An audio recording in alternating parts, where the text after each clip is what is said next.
And यहाँ पे I will start with the expectedly crazy game but बहुत ही एक डर सा था, which is KKR versus RCB. By the way इसकी मैंने एक डिटेल्ड एनालिसिस ऑलरेडी कर चुकी है सैटरडे को on our second channel bro sports clips, जहाँ पे हम लोग इन्हीं पॉडकास्ट की छोटी छोटी क्लिप्स डालते हैं. If you want to check out that video, मैं अभी ऊपर आपको कार्ड्स में दिखा दूंगा एंड डिस्क्रिप्शन में भी मिल जाएगी आपको. तो उस चैनल पे जाके सब्सक्राइब भी कर दो एंड वो वीडियो भी देखना. टैक्टिकली टेक्निकली पूरी मैच की एनालिसिस उसमें हो चुकी है, 15-20 मिनट की वीडियो थी. इस वीडियो में, इस पॉडकास्ट में, इस सेगमेंट में मेरा पर्टिकुलरली पर्पस क्या है कि मुझे 5-6 ऐसे टॉक पॉइंट्स निकालने थे that I wanted to discuss in more detail. मैंने जानबूझ के वो उस वीडियो में नहीं करते discuss, because I think these talk points deserve a separate video. And 3 points यहाँ पे RCB के लिए होंगे, 3 पॉइंट्स KKR के लिए होंगे. एंड जो 3 पॉइंट्स RCB के हैं उसमें KKR का भी बहुत बड़ा डिस्कशन होगा, एंड जो 3 पॉइंट्स KKR के हैं उसमें RCB का भी बहुत बड़ा डिस्कशन होगा. एंड ये 3 पॉइंट्स ऐसे हैं दोनों टीम्स के, जो कि these are basically the things that I learned about those teams. And ये 3 पॉइंट्स आगे जाके इनके सीजन को बहुत अच्छी या बुरी तरीके से अफेक्ट कर सकते हैं. तो इन 3 पॉइंट्स का पर्सपेक्टिव जो है वो पूरे सीजन को लेके होने वाला है, not just from this game. ये पॉइंट्स निकल के RCB वर्सेस KKR के मैच से आए हैं, बट इन दोनों टीम्स को अफेक्ट लॉन्ग टर्म में कर सकते हैं. तो this is the point of this segment. Let's start with the first bombshell itself. The पहला पॉइंट क्या, the first point is Virat Kohli's slow strike rate. Is he not good enough for T20s? ये point मैंने इतना ज़्यादा क्या कहते हैं break down करते हुए देखा ना, मैंने फैन बेसिस को डिवाइड करते हुए देखा इस ओपिनियन को पर्टिकुलरली, कि कई लोग तो ऐसे बोल रहे हैं, कई एक्सपर्ट्स भी ऐसे बोल रहे हैं. यार एक्स क्रिकेटर्स को डिवाइड कर दिया इस ओपिनियन ने. सुनील गावस्कर ऐसे एक्सपर्ट्स बोल रहे हैं कि, या एक्स क्रिकेटर्स बोल रहे हैं, लेजेंडरी प्लेयर्स बोल रहे हैं कि यार वो अकेला बंदा खेल रहा है, साथ में कोई टिकने को तैयार नहीं है, तो तुम क्या एक्सपेक्ट कर रहे हो. एक तो वो रन मार रहा है, ऑरेंज कैप भी ले रखे बैठा हुआ है, फिर भी तुम कह रहे हो he is not good enough. तो are you not being a bit too ungrateful and a bit too illogical in saying that Virat Kohli की स्ट्राइक रेट कम है, बिकॉज तुमने कॉन्टेक्स्ट नहीं देखा क्या मैच का. एंड वैलिड पॉइंट है, बट जो दूसरे लोगों का ओपिनियन है, वो लोग ये कह रहे हैं कि भाई जरा एक बस स्टैट्स उठा के देखो एंड जरा let's try to technically analyse this. Virat Kohli ने 59-60 कुछ बॉल्स खेली थी, उस पर 83 नॉट आउट था वो, विच मीन्स आधा जो गेम था, 20 ओवर का मैच होता है, 10 ओवर में 60 बॉल्स होती है, मतलब उसने ऑलमोस्ट आधी इनिंग खेली है एंड उसमें 83 रन मारे. अगर विराट कोहली के पेस से जिस स्ट्राइक रेट पे वो खेल रहा था पूरी की पूरी RCB की टीम खेलती, तो 20 ओवर में कितने रन होते हैं, 166. अल्टीमेटली RCB के रन कितने हुए KKR वाले मैच में, 182. तो मतलब बाकी पूरी टीम ने ऑलमोस्ट 100 रन मारे अपने जो 10 ओवर खेले उसमें, विच इज 10 रन पर ओवर की स्ट्राइक रेट की इकोनॉमी. तो आप उसको कंपेयर करो कि पूरी टीम किस रन रेट पे खेल रही है, और फिर आप विराट कोहली को कंपेयर करो, तो बाकी टीम तो बहुत बेटर खेल रही थी और in a much better strike rate. And so this clearly shows कि विराट कोहली ने ही शायद कहीं ना कहीं जहाँ पे वो 200 का टारगेट होना चाहिए था, वो सिर्फ 180 तक रिस्ट्रिक्ट करवा दिया, and which is why KKR won so easily. क्या इस पॉइंट में भी वैलिडिटी नहीं है? आई थिंक ये पॉइंट भी वैलिड है. एंड मेरे हिसाब से अगर कोई भी बंदा आपको ये बोलता है कि इसका एक ब्लैक एंड वाइट आंसर है, कि कोई एक ही जो आंसर है वो सही है, तो आई थिंक वो शायद उसे खुद अच्छे से रिसर्च नहीं करे, या फिर वो आपको बेवकूफ़ बना रहा है. Because I think both the sides have genuine points है, एंड दोनों साइड्स के लिए कॉन्टेक्स्ट ज़रूरी है. पहली बात तो क्या विराट कोहली वर्ल्ड कप के लिए सूटेड नहीं है जिस तरीके से उन्होंने ये इनिंग्स खेली है? इसको तो बस करने का स्मिथ को बहुत ईजी तरीका है. अभी KKR वाले मैच की आप बातें कर रहे हो, इससे जस्ट पहले वाले मैच की बात कर लो जब पंजाब से हुआ था, तो उसमें एग्जैक्टली उल्टा सीन था, जहाँ पे जब विराट कोहली बैटिंग कर रहा था, आई थिंक कुछ 70 कुछ रन बनाए थे उसने. उस टाइम पे विराट कोहली की स्ट्राइक रेट कुछ 150 कुछ की थी. The time through out the time when Virat Kohli was on the crease, the other team, the rest of the team, they collectively scored some 45 runs in 57 balls. बाकी पूरी टीम की कलेक्टिव स्ट्राइक रेट 100 से भी कम थी. तो जो आप KKR वाले मैच के लिए कह रहे हो कि विराट कोहली की स्ट्राइक रेट बाकी की पूरी टीम से कम थी, पंजाब वाले मैच में एकदम उल्टा था और डिफरेंस ज़्यादा बड़ा था. तो तब तो किसी ने नहीं बोली ये चीज़, तो अब क्यों बोल रहे हो? तो बेसिकली क्या विराट कोहली ऐसा नहीं कर सकते कि वो बाकी की पूरी टीम की स्ट्राइक रेट से बेटर खेल के दिखाएं? ऑफकोर्स कर सकते हैं, पिछले मैच में करके आ रहे थे. तो सिर्फ एक मैच को ऐसा डेटाबेस क्रिएट करके बनाना एंड बोलना कि विराट कोहली क्योंकि इस मैच में ऐसा खेला है तो फिर वर्ल्ड कप के लिए वर्दी नहीं है, आई थिंक वो आर्ग्यूमेंट तो वहीं पे कट ऑफ हो जाती है, बिकॉज क्वाइट फ्रैंकली जस्ट एक पहले मैच में उसने प्रूव करके दिखाया है. बट जो दूसरा आर्ग्यूमेंट है विच इज कि may be Virat Kohli is actually not good enough for the world cup in the modern T20 game. वो आर्ग्यूमेंट का भी एक जो प्रो है वो ये है कि यार देखो, जो लोग ये बोल रहे हैं चीज़, वो ऑफ कोर्स सिर्फ एक मैच को बोलते हो तो शायद नहीं आ रहे. They have seen a pattern where Virat Kohli is of course not a player of the ranks of somebody like, जैसे आजकल क्लासन बहुत चल रहा है पावर हिटिंग में, आंद्रे रसल बहुत चल रहा है, even Rohit Sharma as an opener. तो of course he is not in that category of power hitters. उसका खेलने का तरीका ही अलग है. एंड सो यहाँ पे क्वेश्चन आता है कि भाई वैलिड तो इनका आर्गुमेंट भी है और वैलिड तो पहले लोगों का भी था जो कि सुनील गावस्कर बोल रहे थे. तो ऑल इन ऑल क्या भाई हमें क्या वर्ल्ड कप में नहीं खिलाना चाहिए? And this is where a more nuanced opinion should rise up, which is कि यार he has to play the world cup for different reasons. आप जो कह रहे हो ना कि Virat Kohli modern T20 game के लिए शायद सूटेड नहीं है, maybe it is true to a certain extent, in the sense कि मैं तो खुद भी मानता हूं कि गोइंग फॉरवर्ड आज से 5 साल बाद T20 फॉर्मेट्स का टेम्पलेट क्या हुआ करेगा, to be full of all rounders. और ये तो मैं हर जगह बोलते हुआ आ रहा हूँ, IPL में भी बोलता हुआ आ रहा हूँ हर टीम के लिए, कि भाई 11 प्लेयर्स की टीम होती है, उसमें से 8-9 आपके पास बॉलिंग ऑप्शन होने चाहिए, 8-9 आपके पास बैटिंग ऑप्शन होने चाहिए, डेप्थ चाहिए. उसका एक मेन रीज़न क्या है? अगर आपको पता है कि मेरे 11 में से 9 लोग बैटिंग कर सकते हैं, तो मुझे एक एंकर की ज़रूरत नहीं है up top to steer the innings, because everybody can then be stress free and go all out from the get go. कि पहली बॉल से पिटाई करने का सोच सकते हैं, एग्रेसिव खेल सकते हैं, बिकॉज उन्हें पता है कि हम आउट हो भी गए तो पीछे बहुत बैटिंग पड़ी हुई है यार, मुझे पूरे 20 ओवर खेलने की ज़रूरत नहीं है. उसका क्या मतलब होगा कि भाई हर बंदा स्टार्टिंग से एग्रेसिवली खेलेगा एंड ओवरऑल एक हायर टोटल बनेगा टीम का. बट क्या इंडिया की जो टीम है वो अभी इस लेवल पे है? The honest answer is absolutely no. Because अगर आप अभी भी देख लो जो प्रोबेबल लाइनअप सब बना के दे रहे हैं आपको T20 वर्ल्ड कप के लिए, नंबर 7 या नंबर 8 के बाद कोई बैटिंग है नहीं उसमें.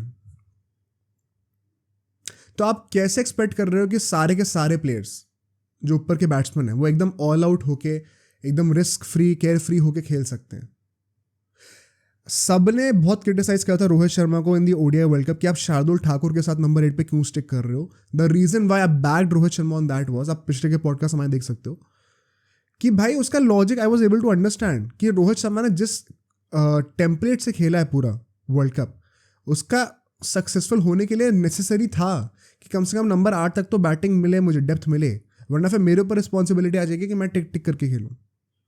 बट मुझे वो टेम्पलेट चेंज करना है तो उसके लिए डेप्थ होनी ज़रूरी है, एंड T20 में तो वो और ज़्यादा ज़रूरी होता है. तो आई थिंक जब हमारे पास वो लग्जरी नहीं है उतनी डेप्थ की, तो हमें विराट कोहली को खिलाना ही चाहिए, एंड वहाँ पे वो डिस्कशन बंद हो जाता है. बिकॉज अगर सारी पावर हिटर्स हमने ले लिए जो कि अग्रेसिवली जाने वाले हैं, और अगर वो आउट हो गए, तो फिर जो मिडिल ऑर्डर होगा उसके ऊपर प्रेशर आएगा to play out of their nature and play defensively, जो कि उनका नेचुरल गेम है ही नहीं. तो आई थिंक विराट कोहली को क्वेश्चन करना कि वर्ल्ड कप में नहीं खेलना चाहिए, then again that's not really the right direction in which our fan base should be going. Because अगर आप नहीं खेलो तो आपके पास सोल्यूशन क्या है? I don't think we have an apt solution. ये डिस्कशन होना वैलिड तब है जब हमारे पास एक बैकअप में बहुत अच्छा सोल्यूशन पड़ा हुआ है, which is a great batting depth. वो नहीं है क्वाइट फ्रैंकली. हमारे फास्ट बॉलर्स बैटिंग नहीं करते भाई, क्या करें?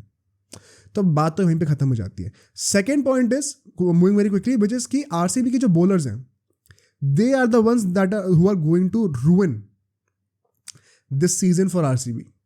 And इसमें कोई बहुत बड़ा डाउट नहीं है, but let me just put out in a more logical way in the sense कि हाँ, RCB के बॉलर्स के पास शायद वो डेप्थ नहीं है, शायद वो क्वालिटी नहीं है, बट जो क्वालिटी ऑप्शन है उनको खिलाने की हिम्मत भी तो नहीं है मैनेजमेंट के पास.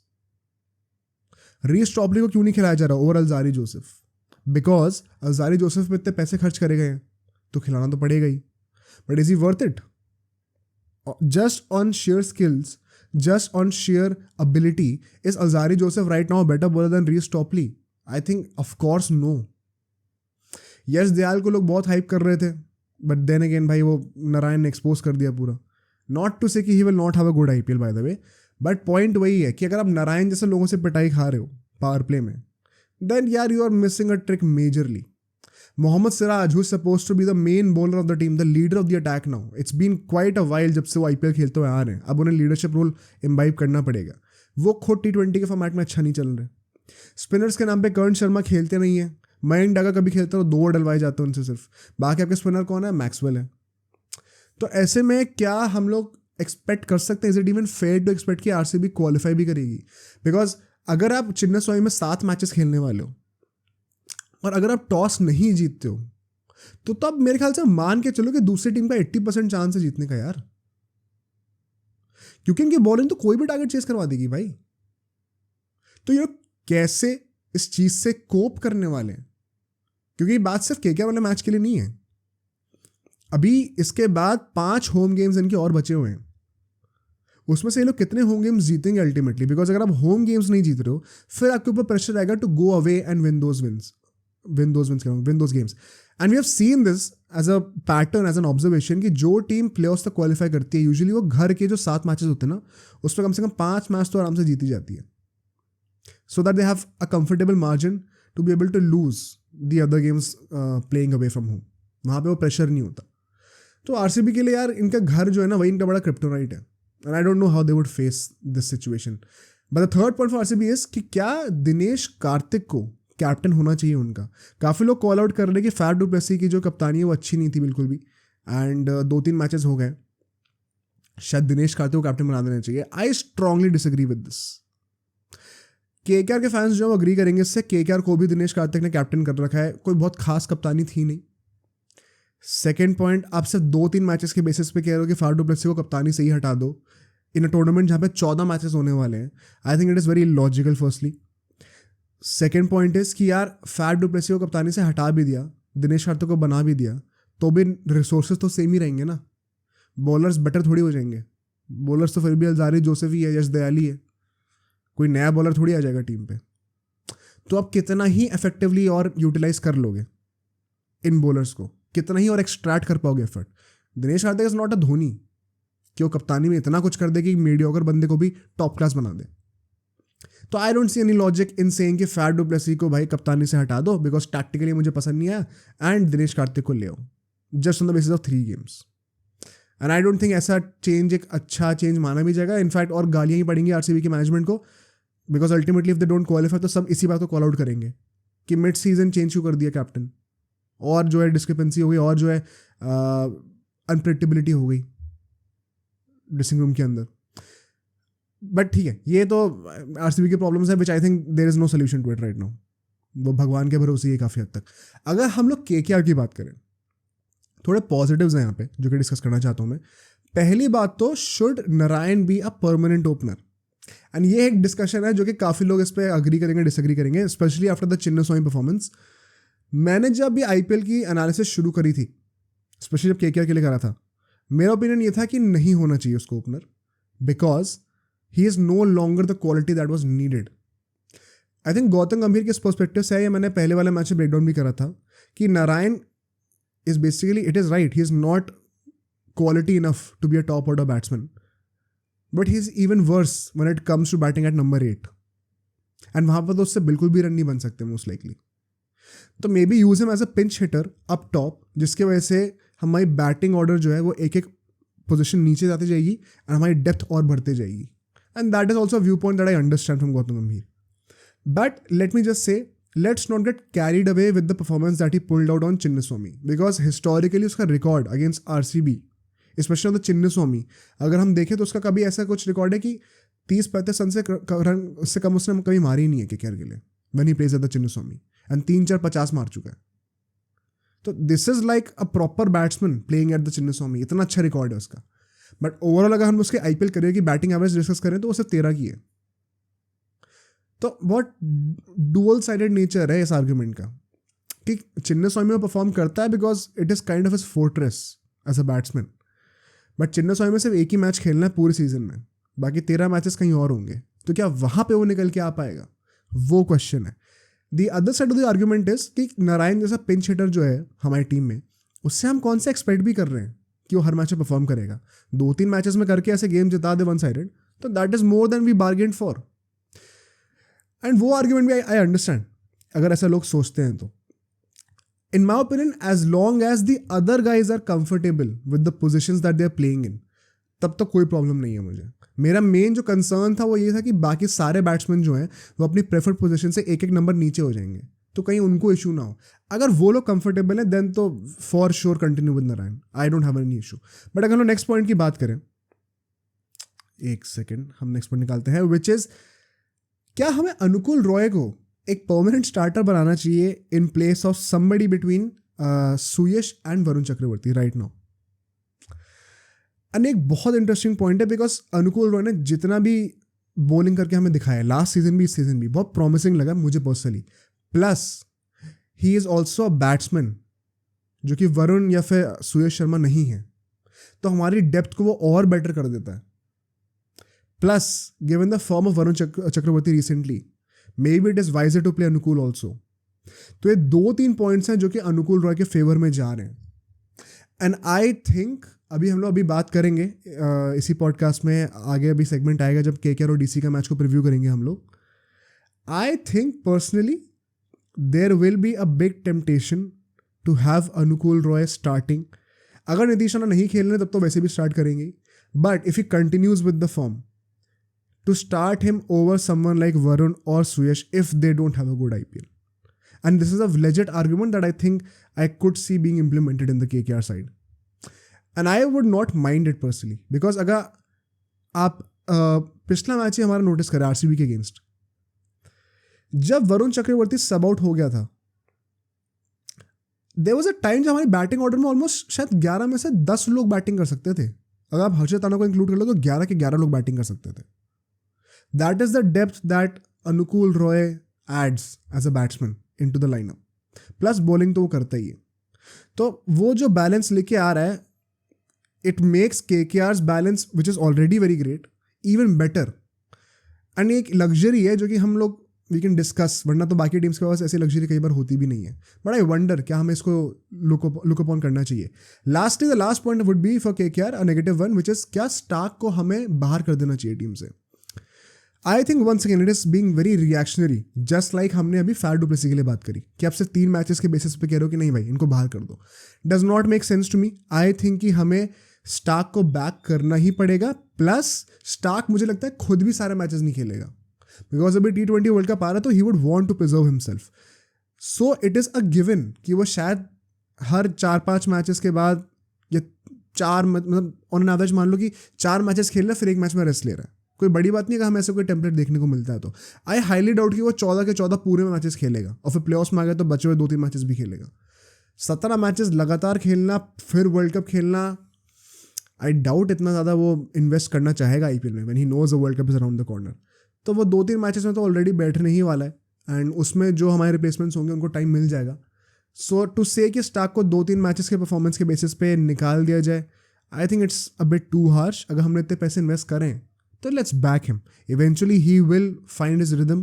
पहले 2 मैचेस अच्छे नहीं हुए मैं समझता हूँ, बट पहले 2 मैचेस में अगर आप किसी को निकाल दे रहे हो it is being too reactionary. So I am not in favour of saying कि स्टार्क को निकाल दिया जाए। अब सोचो अगर एक क्लिप इतनी बढ़िया थी तो पूरा का पूरा पॉडकास्ट कितना बढ़िया होगा। तो अगर आपको इसी क्लिप का पूरा पॉडकास्ट देखना है तो यहाँ पे क्लिक करिए, और अगर आपको ऐसे ही और क्लिप्स बिंज वॉच करनी है तो यहाँ पे क्लिक करिए।